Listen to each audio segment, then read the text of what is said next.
Does anyone know what Auratones are? You know, who'll know? Tell us, Mr. Audio. Often when mixing audio, as a reality check, engineers like to monitor on different sets of speakers.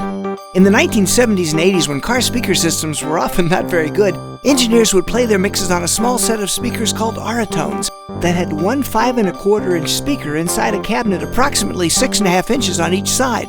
Whether true or not, a popular theory at that time was that if the mix sounded good on the Auratones, it would sound great on a good set of speakers. Today, car speaker systems often sound better than studio control rooms, so it's not usually necessary to dumb down the monitors, although material heard on AM radio will sound less bright, since the AM bandwidth is only 5 kHz. Still, listening to the mix on different speakers can be useful. For example, speaker systems with subwoofers can expose some low-frequency artifacts that might need to be high-passed.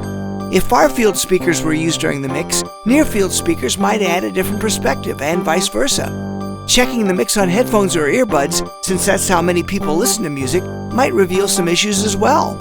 Also, it can be helpful to monitor at different volumes, which may be why the Auratones were used, since they would play back at lower levels than typical studio monitors. Because when speakers are loud, the ear naturally compresses the sound, so that material, even at low volumes in the mix, can be easily heard.